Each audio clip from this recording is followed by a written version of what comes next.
Bonjour, nous arrivons au troisième dimanche de Pâques. Nous sommes toujours en fête, nous sommes toujours dans la joie de la résurrection de Jésus. Ce dimanche, nous allons entendre la fin de l'évangile de Jean. Tu pourras retrouver le texte dans ton livre par le Seigneur. C'est un texte un peu long et surtout plein de symboles. Il faut être bien attentif à ce qui est écrit. Et je ne pourrai pas tout commenter dans cette petite vidéo. Je vais mettre juste l'accent sur ce qui me semble important. Écoute. En ce temps-là, Jésus se manifesta encore aux disciples sur le bord de la mer de Tibériade. Et voici comment. Il y avait là, ensemble, Simon-Pierre avec Thomas, appelé Didyme, c'est-à-dire jumeau, Nathanaël, de Cana de Galilée, les fils de Zébédée, et deux autres de ses disciples. Simon-Pierre leur dit, « Je m'en vais à la pêche. » Ils lui répondent, « Nous aussi nous allons avec toi. » Ils partirent et montèrent dans la barque. Or cette nuit-là, ils ne prirent rien. Que de surprises dans ce début. Déjà, première surprise, malgré tout ce qui s'est passé à Jérusalem, les disciples sont retournés en Galilée, comme si de rien n'était. Deuxième surprise, c'est que Jean ne nous présente que 7 disciples, et non pas les 12, enfin les 11 plus exactement. Mais tu le sais peut-être, dans la Bible, tous les chiffres veulent dire quelque chose. 7, c'est la plénitude, c'est ce qui est complet. Tu te rappelles le récit de la création, 7 jours. Quand Jean parle de 7 disciples, il veut représenter en fait tous les disciples de Jésus, et pas seulement le groupe des 12.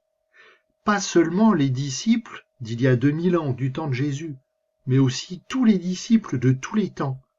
Nous aussi, aujourd'hui, disciples de Jésus, nous sommes convoqués par Jésus sur le bord du lac de Tibériade. Troisième surprise, Pierre reprend son boulot, comme s'il ne s'était rien passé. Et ça aussi, ça rejoint notre vie. Nous aussi, nous avons reçu l'annonce de la résurrection de Jésus, et pourtant, parfois, on continue notre petite vie, comme si de rien n'était. Et pour le moment, Jésus est absent de tout cela. Jean nous dit, c'est la nuit. Du coup, rien ne se passe. Au lever du jour, Jésus se tenait sur le rivage, mais les disciples ne savaient pas que c'était lui. Jésus leur dit, « Les enfants, auriez-vous quelque chose à manger ?» Ils lui répondirent non. Il leur dit, « Jetez le filet à droite de la barque, et vous trouverez. » Ils jetèrent donc le filet, et cette fois ils n'arrivaient pas à le tirer tellement il y avait de poissons. Alors le disciple que Jésus aimait dit à Pierre, « C'est le Seigneur. » Quand Simon-Pierre entendit que c'était le Seigneur, il passa un vêtement, car il n'avait rien sur lui, et il se jeta à l'eau. Alors encore une fois, des bizarreries. Déjà, ce n'est pourtant pas la première fois que les disciples sont face à Jésus ressuscité. Tu te rappelles ce que nous avons entendu la semaine dernière? Jésus qui venait parmi ses disciples à Jérusalem, et cette rencontre particulière avec Pierre et Thomas. Et pourtant, cette fois pas de reconnaissance. Oui, ça aussi, ça arrive dans nos vies. Nous savons que Jésus est ressuscité, mais est-ce que nous le reconnaissons vraiment? Qu'est-ce que nous faisons de cette nouvelle de la résurrection dans notre vie? Alors cette fois-ci, on est arrivé dans le jour, dans la lumière de la résurrection de Jésus. Et cette fois, c'est la pleine réussite. Sans Jésus, les pécheurs n'ont strictement rien pris. Et grâce à lui, c'est l'abondance. Et cette abondance, c'est le signe qui fait reconnaître la présence de Jésus. Moi aussi, je dois être attentif aux signes que Jésus me donne dans ma vie, l'abondance de bonheur qu'il m'offre. Et Pierre, comme d'habitude, toujours aussi impulsif, moi je l'aime bien ce disciple, il a reconnu Jésus, il se jette à l'eau.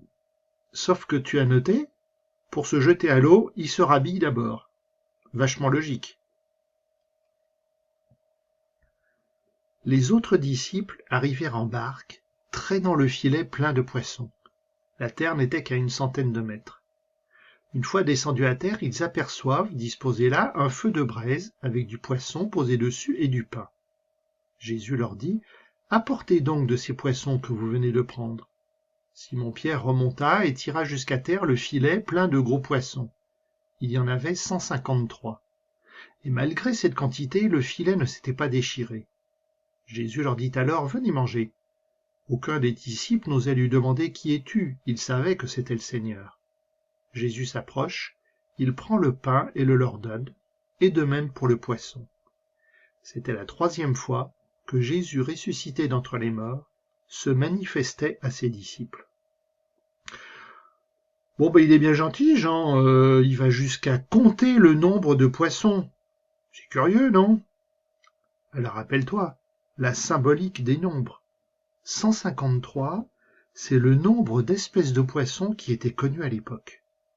C'est une manière pour Jean de nous dire que les disciples ont pêché toutes les espèces de poissons possibles et imaginables.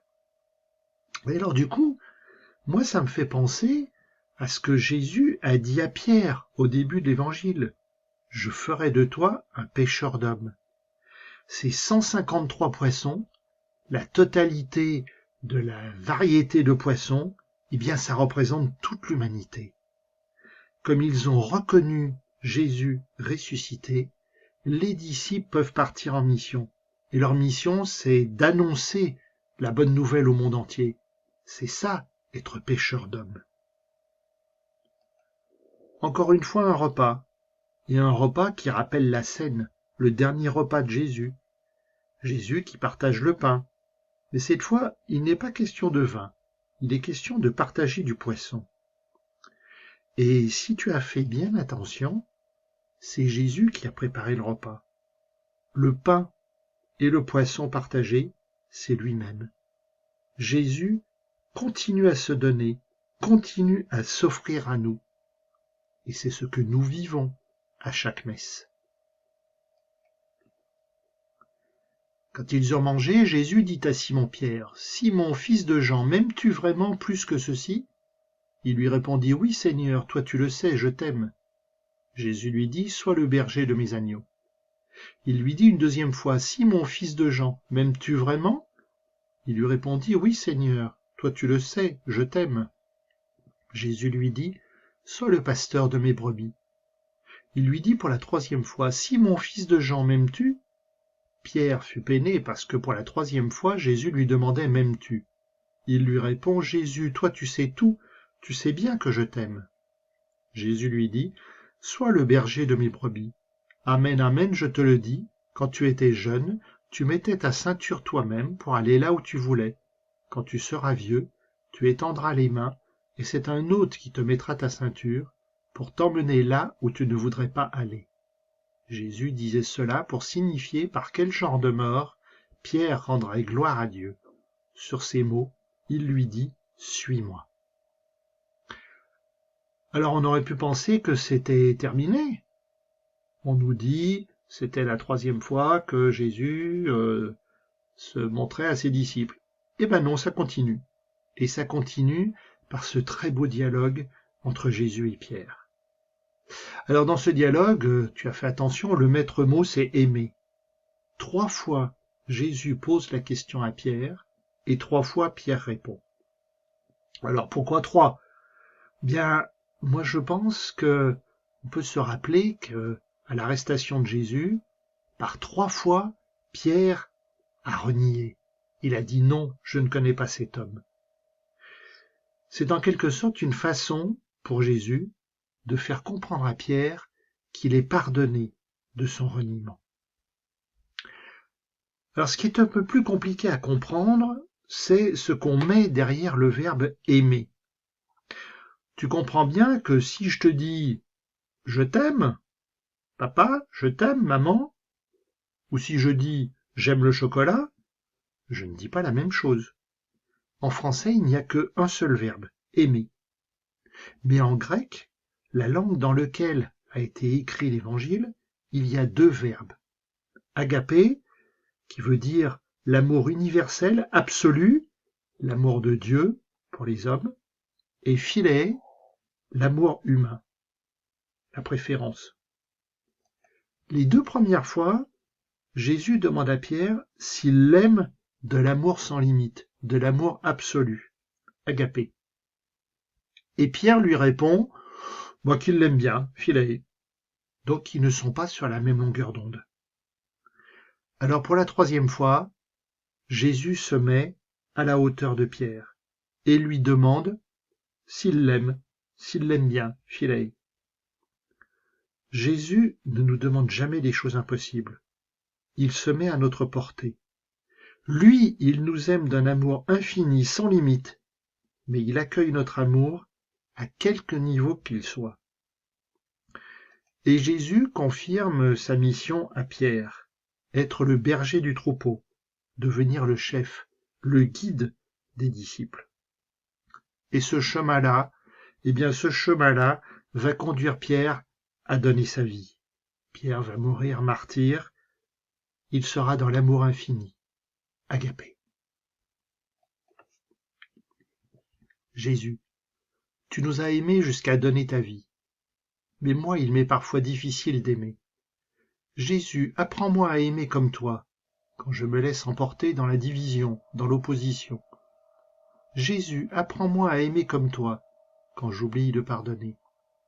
Jésus, apprends-moi à aimer comme toi, quand je me laisse tenter par la malice des autres.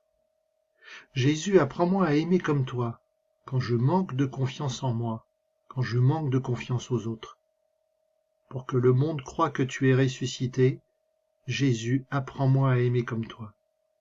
Pour que l'humanité soit sauvée de la violence et du désespoir, Jésus, apprends-moi à aimer comme toi.